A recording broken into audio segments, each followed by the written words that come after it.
So ons doen nou so 'n mini-reeks en dis waarmee ek vandag wil afskop. Ons doen 'n mini-reeks as deel van hierdie wysheidreeks en ons het by Moedersdag begin daarmee oor 'n hoë waarde persoon. En Salomo skryf in Spreuke 31, skryf hy vers 10: Wie sal 'n deegsame vrou vind?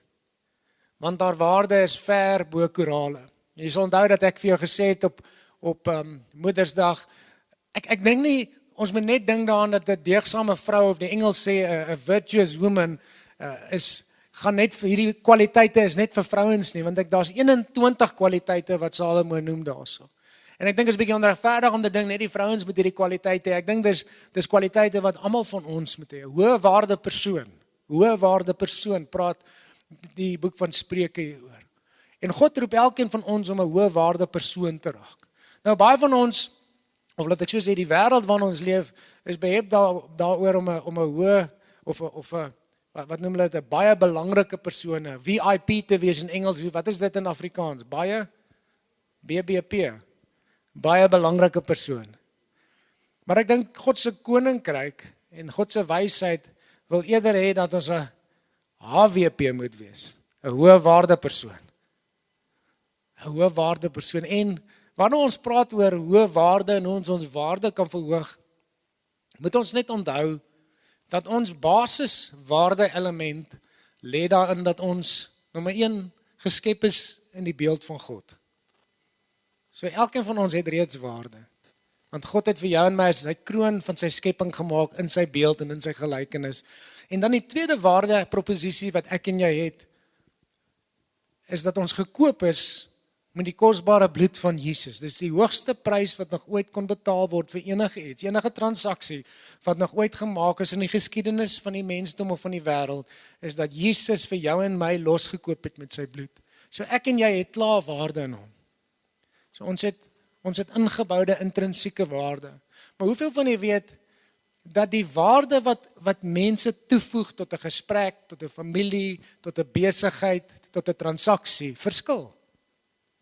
Party mense, as jy klaar met hom of haar gesels het, voel jy eintlik minder werd na die gesprek as voor die gesprek, want hulle is net geïnteresseerd in hulle self. Hulle voeg geen waarde tot jou lewe by nie. Party mense werk vir jou en jy dink, ek betaal hierdie ou soveel, maar hy kos my baie meer as wat hy inbring. As jy nou 'n besigheidseienaar is en jou mense sit hier met jy, nou maar net voor jou kyk en nie maak of jy weet waarvan ek praat. Is dit nie waar nie? Maar ons almal wil hoë waarde mense wees, dat wanneer ons in 'n gesprek instap of in 'n vertrek instap en ons stap daar uit, dat mense sê, "Jesus, ek voel beter as hierdie ou met my gesels het. Ek voel bemoedig, ek voel opgebou. Hierdie ou het waarde toegevoeg in my lewe. Hierdie mense het waarde toegevoeg in die gesprek of in my besigheid of in die werksplek. Ek wil by hierdie persoon wees." Want wanneer ek en jy spasie deel met mense wat waardevol is en waarde toevoeg, dan tel dit ons waarde op. Salomo sê ook dat hy sê, jy sal aan jou vriende geken word. En so, jy kan 'n redelike akkurate vooruitskatting maak van my toekoms deur te kyk wie's die mense met wie ek tyd spandeer. En ek kan dit met jou ook doen. Jy sal aan jou vriende geken word. Jou toekoms kan bepaal word deur die mense waarmee jy meeste tyd spandeer.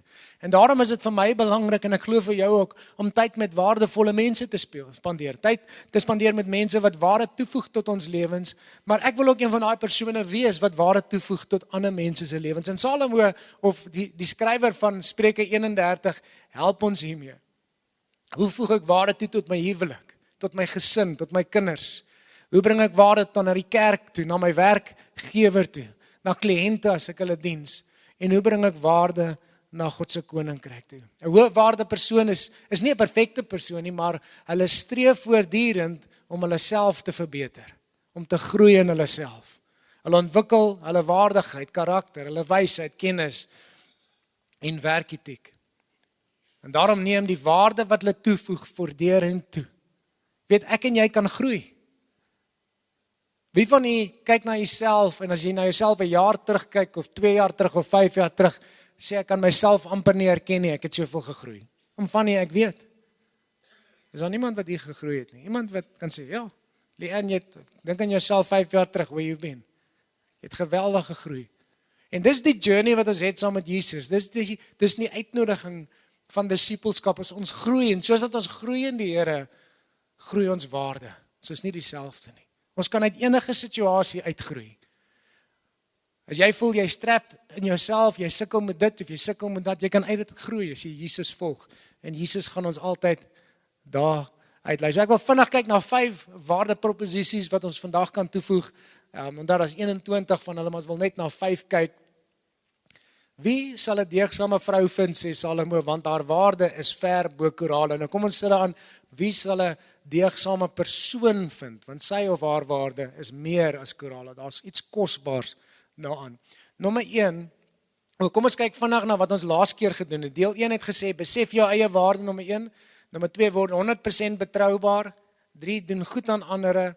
4, werk met vlytige hande wat hard kan werk. En nommer 5, word vindingryk. Maar kom ons kyk na die volgende 5, Spreuke 31:15. Sy staan op terwyl dit nog nag is. En dit is rof in die winter, want die nag hou lank aan. Maar sy staan op terwyl dit nog nag is en gee voedsel aan haar huisgesin en die bepaalde porsie aan haar diensmeisie. So nommer 1 is, sy staan vroeg op om te voorsien. Nou praat ek met papas en mamas, mans en vrouens, voorsienaars in gesinne. En die Here sien raak wanneer ek en jy vroeg opstaan of laat aand werk, in die diep donkertes van die nag nog ons werk doen, sodat ons vir ons huisgesin, vir ons mense, vir ons besighede kan voorsien.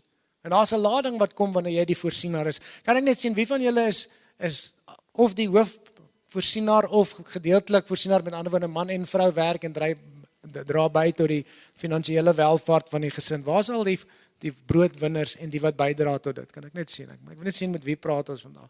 Okay. Daar's 'n druk wat saam met dit kom. Daar's 'n verantwoordelikheid wat saam met dit kom.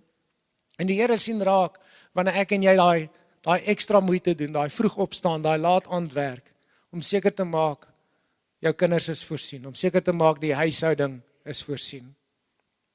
'n Hoë waarde persoon het 'n buitengewone werketiek. Hulle werk nie net wanneer hulle lus voel nie. 'n Hoë waarde persoon werk nie net wanneer die baas kyk nie. Maar 'n hoë waarde persoon maak seker, vroegoggend, laat aand, hulle doen wat nodig is, sodat daar brood op die tafel is, sodat voorsiening daar is. Hierdie vrou staan op terwyl dit nog donker is. Sy wag nie vir die ideale omstandighede nie, sy wag nie totdat sy lus voel om te werk nie. Daar's 'n gesegde wat sê, meeste geleenthede om geld te maak en om goed te doen, word gemis, omdat dit lyk soos werk. En jy het baie keer 'n overall nodig om dit te doen. Maar 'n hoë waarde persoon sê, ek gaan nie wag totdat ek lus voel om te werk nie, totdat die omstandighede reg is nie. Nee, as ek moet vroeg opstaan, dan doen ek dit. 'n Hoë waarde persoon is dikwels die eerste persoon wat aanmeld by die werk en dikwels die laaste persoon om te ry. Dis nie mense wat die tyd dophou en sê, okay, dis nou lunchtyd, 12 uur is lunchtyd. Ek gaan nou 'n hele volle uur vat en ek werk nie 'n minuut langer as wat van my verwag word. En nie 'n hoë waarde persoon sê, ek gaan doen wat nodig is om gedoen te word om die job gedoen te kry. Nou wie van julle as werkgewers waardeer so 'n persoon? Jy sien die keer as jy 'n voorman moet aanstel of 'n bestuurder moet aanstel, wie gaan jy aanstel? Gaan jy die een aanstel wat by die tyd deeltyd dop en kyk wanneer hy kan wegkom en so vroeg as moontlik? Jy weet, so 10 minute of 15 minute of 'n halfuur voor die einde van die dag begin hy niks niets nie. Ja, want net nou moet hy so 'n bietjie oor tyd werk. So hy begin so afsleg aan die einde van die dag. Wie van julle gaan daai ou aanstel as die bestuurder? Maar daai ou wat sê, "Jesus man, hier's nog 'n halfuur, kom ons begin so lank, môre se job, want ons môre al 5 tree voor." Wie van julle gaan daai ou aanstel? Of daai ou wat sê, "Jesus man, bos, kan ons nie nog 'n uur insit, dan maak ons hierdie job gou klaar, dan is dit klaar, dan begin ons môre met 'n nuwe job." Nie die van ons wat werkgewers is, dis die ou wat jy wil aanstel, want hy bring waarde. Ek sê altyd vir 'n ou wat werk soek, ek sê as jy gaan werk vir hierdie salaris, maak seker jy bring 3 keer jou salaris in vir die werkgewer. Want hy moet nog sy kantore betaal en sy workshop betaal en hy moet versekering betaal en hy moet die goed betaal. En so 'n hoë waarde persoon staan vroeg op om te voorsien. Vers 16, sy dink na oor 'n stuk grond en sy koop dit. Van die vrug van haar hande plant sy 'n wingerd. So die tweede waardeproposisie van hierdie persoon, neem en maak geleenthede winsgewend. Sy dink na oor 'n stuk grond, dis 'n stuk leë grond, dit lyk of daar nie regtig waarde is nie, maar daar's potensiële waarde in daai stuk grond. En sy dink na en sy droom oor hierdie stuk grond en sy koop dit éventueel en dan plant sy 'n wingerd wat daai waarde van daardie grond laat toeneem en nou kan sy die wingerd of die grond verkoop later as 'n running concern of 'n going concern met toegevoegde waarde. In ons wêreld is daar so 'n bietjie wingerde, dis natuurlik meer pekaneetbome en ek is nou nie 'n kenner op daai gebied nie, maar 'n stuk grond in die Noord-Kaap, ek neem aan, help my nou manne, 'n stuk grond sonder water, veegrond is rondom R10,000 'n hektaar. Sorry, wat is dit? R10,000 'n hektaar. 'n Stuk grond met water is tussen R300,000 en R400,000 'n hektaar, waterregte. En dan as jy bome opsit, wat verkoop dit? 'n miljoen per hektaar. Kyk gou mooi, hoë waarde persoon. 'n Leë stuk grond R10,000 'n hektaar. 'n Grond met waterregte R300,000 'n hektaar. Maar kom ons sit bome of 'n wingerd of wat ook al, iets wat waarde het en ons verhoog die waarde van daai grond na R1,000,000 'n hektaar. Dis wat 'n hoë waarde persoon doen. Sien geleenthede, neem en maak geleenthede dan winsgewend. Skep waarde. Dis die geheim van welvaart, dis die geheim van 'n wyse persoon wat hoë waarde dra. Jy sien, meeste mense wag vir geleenthede. Maar 'n hoë waarde mens skep geleenthede. Ek onthou een van die ouens wat my gementor het rondom die koop van eiendom het vir my gesê, wees eerder gereed vir die geleentheid van 'n leeftyd en kry dit nooit nie, as wat jy die geleentheid van 'n leeftyd kry en jy's nie gereed vir dit nie. Hy het nou spesifiek verwys na die koop van eiendom. Hy het gesê, prepare yourself, maak jouself gereed vir die geleentheid van 'n leeftyd. Want hulle kom dalk net eens of twee keer in jou leeftyd, maar dan is jy reg vir dit. As wat jy dit kry en jy is nie gereed gewees nie en jy het dit nie gevat nie. En so, hoëwaarde mense kyk na hierdie geleenthede in terme van eiendom, in terme van besighede wat hulle kan begin, in terme van produkte wat hulle kan koop en verkoop en waarde, in terme van bediening, in terme van mense wat hulle kan ontwikkel. Neem geleenthede en maak die beste daarvan. Maak dit winsgewend. Vers 17 gaan hy aan en hy sê, sy omgord haar lendene met krag en hou haar arms stewig. En so die derde waardeproposisie is, sy trek aan vir sukses, as ek dit so kan noem. Nou daar was so 'n liedjie gewees, ek weet ons gaan onsself nou dateer, toe ek groot geword het en 'n tiener was, Roxette het dit gesing, so ek weet dit is nou in die kerkie, so maar, kan jy daai liedjie onthou? I wanna get dressed for success, kom ons sing nie die res van die deel nie, maar okay, daai deel was, maar sy trek haarself aan vir dit wat sy beplan. Sy trek haarself aan vir sukses. She looks the part. En baie keer is die eerste stap, en ek praat nou veral met ons jong mense, die eerste stap vir 'n suksesvolle persoon is staan vroeg op, borsel jou tande, was jou gesig. Party van ons was ons hare, want ons het nie baie hare nie, maar jy kam jou hare en trek aan. Trek aan asof jy, as jy my seun wil 'n golfprou wees, trek aan asof jy 'n golfprou gaan wees. Jy weet, as jy 'n prokureur wil word, trek aan asof jy 'n prokureur gaan wees. Jy weet, trek jouself aan die pad, want as jy dit aanhou doen, gaan jy later aan begin glo jy kan dit doen. Is dit alright? Trek aan vir die pad. Get dressed for success.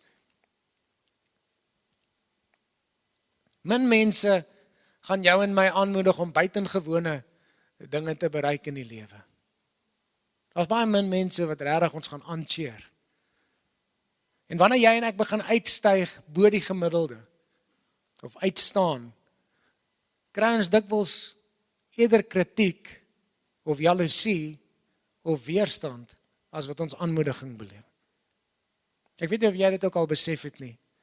In my en jou lewe is daar miskien 'n handjievol mense, wat ons al regtig celebrate, wanneer ons suksesvol is.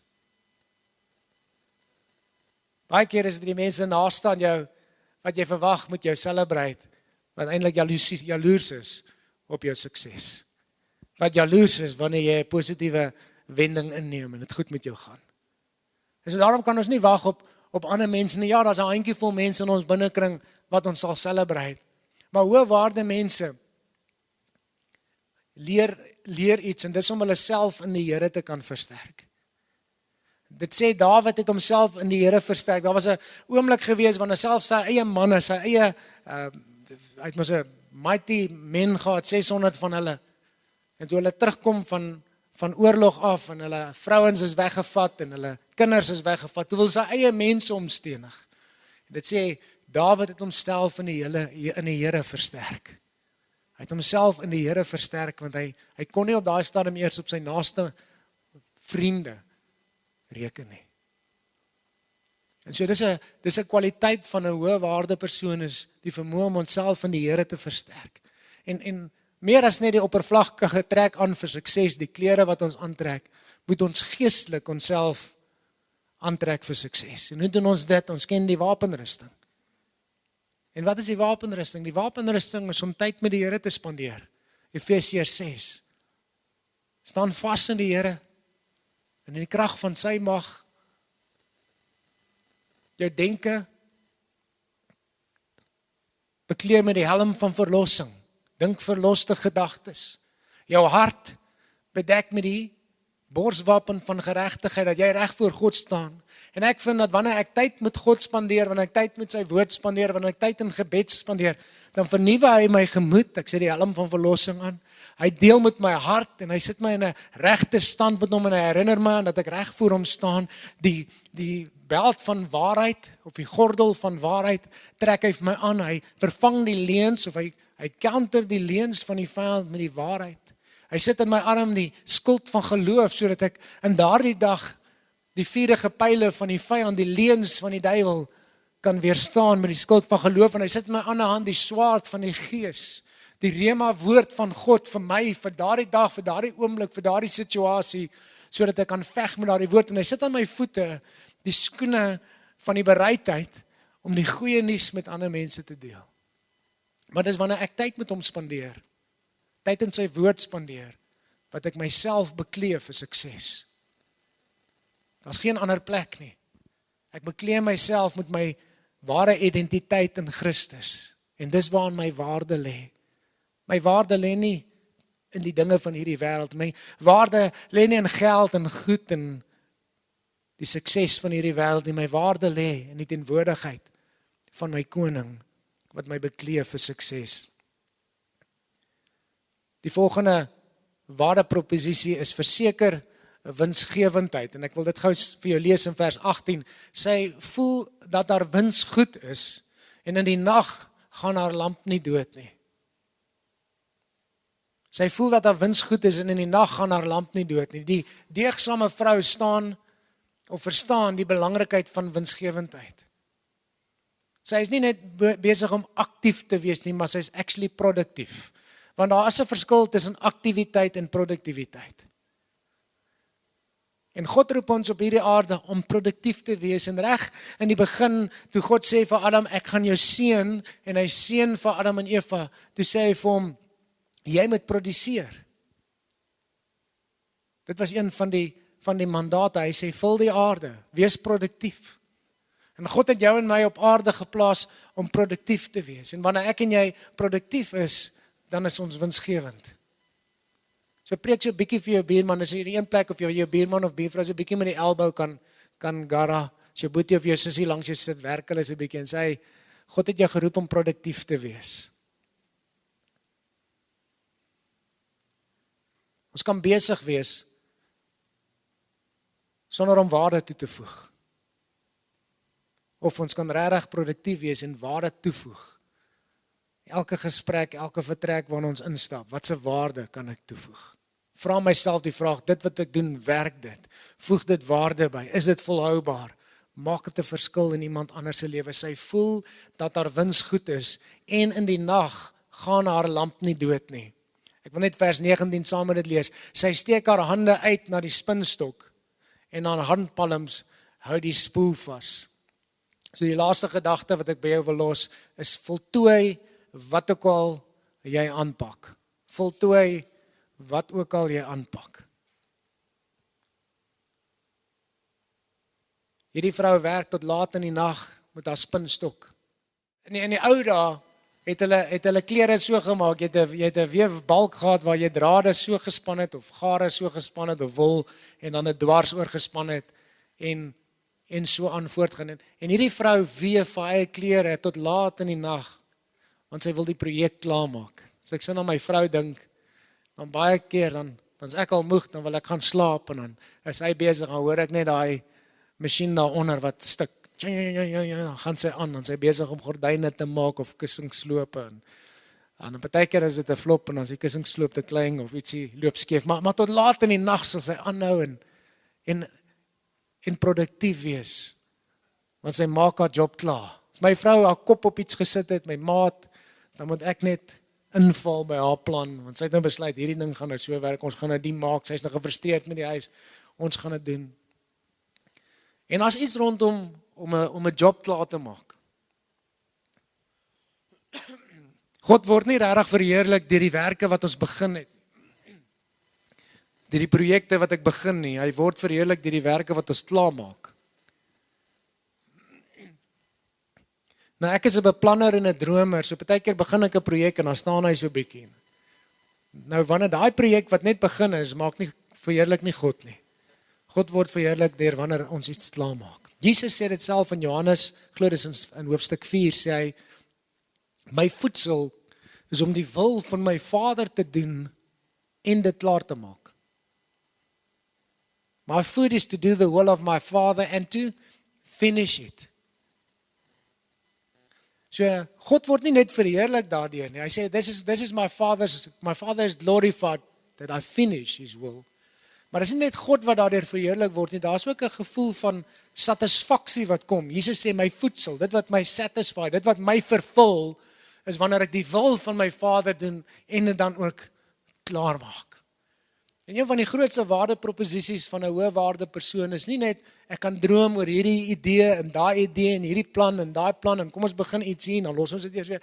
Dan doen ons nie is vat 'n ding en maak hom klaar. Ons probeer dit vir ons kinders leer, ons kry dit nie altyd reg nie, maar ons het van jongs af hulle gesê jy kan elke jaar een sportsoort of een aktiwiteit by die skool kies. Jy kan meer as een doen, maar wat ook al jy kies, gaan jy daai jaar klaar maak. As jy hom begin het, dan maak dit nou halfpad deur die jaar nie meer lekker is nie, dis alright, jy gaan hom klaar maak. Want ons wil vir hulle beginsel leer dat wanneer jy iets begin, dan maak jy dit klaar. Volgende jaar kan jy 'n ander sportsoort kies as jy nie meer hou van hierdie nie, maar maak die jaar ten minste klaar. Want Vader word verheerlik wanneer ons iets klaar maak. Maar meer is dit, daar's 'n sin van vervulling wat kom wanneer ons goed klaar maak. Iemand het eendag gesê, een deel van stres of oorsaak van stres is onafgehandelde besigheid. Al die onafgehandelde take, al die onafgehandelde prosesse, selfs in my kop waar ek nie klaarheid het oor goed nie, bring stres in ons lewe. Maar wanneer ek 'n saak afhandel, dan bring dit vervulling en dit bring verheerliking vir God. En dit inspireer ook ander mense om God dan te dien. En dit voeg actually waarde toe na wat ons doen. Nou goed, ons het vroeër gesê dat ons primêre waarde lê in God se beeld en sy gelykenis in ons lewens. Ons primêre waarde lê in die bloedprys wat Jesus bereid was om vir ons te betaal. En toe ek nou so praat oor of voorberei oor die weef, is dit die weefbalk of wat noem is dit ek? Die proses. Kom ons gaan nou net dit vandag uit.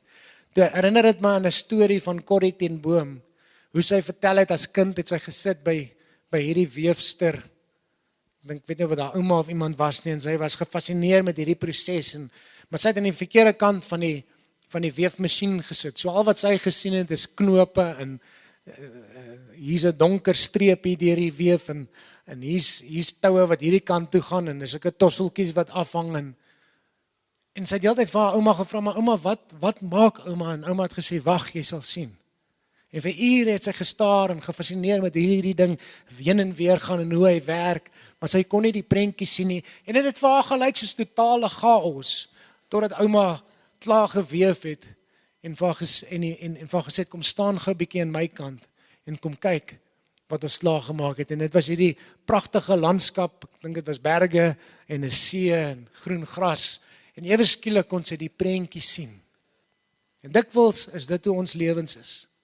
Dikwels is die Here besig met jou en my en ons kyk na dit miskien van die verkeerde kant af, van die ander kant af.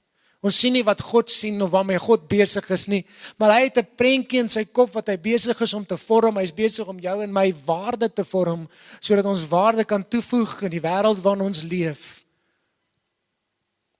En ons sien dit nie. Ons sien net tossels en ons sien die mekaarheid en ons sien frustrasie en ons sien hier's 'n donker lyn wat nie vir ons sin maak nie. En totdat God ons uitnooi om aan sy kant te kom staan en sy prentjie te sien en sy beeld te sien. En te sien wat hy besig is om te skep. En ek ervaar, dis die seisoen waar ons nou is, dat Vader jou uitnooi en sê, kom spandeer daai tyd saam met my. Kom trek van my wysheid, kom sit by my voete en vul jou ekstra kruik met ekstra olie, sodat jy my beeld kan sien, sodat jy my droom kan sien, sodat jy my, wat ek in my hart het, wat ek jou in jou lewe besig is om te skep, kan sien. Dit mag nog nie volmaak wees nie, dit mag nog nie perfek wees nie, maar dit is presies wie ek jou gemaak het om te wees. En God nooi jou en my uit, om uit sy oë te kom kyk na ons lewens. Want God is besig om iets waardevols te vorm in jou lewe.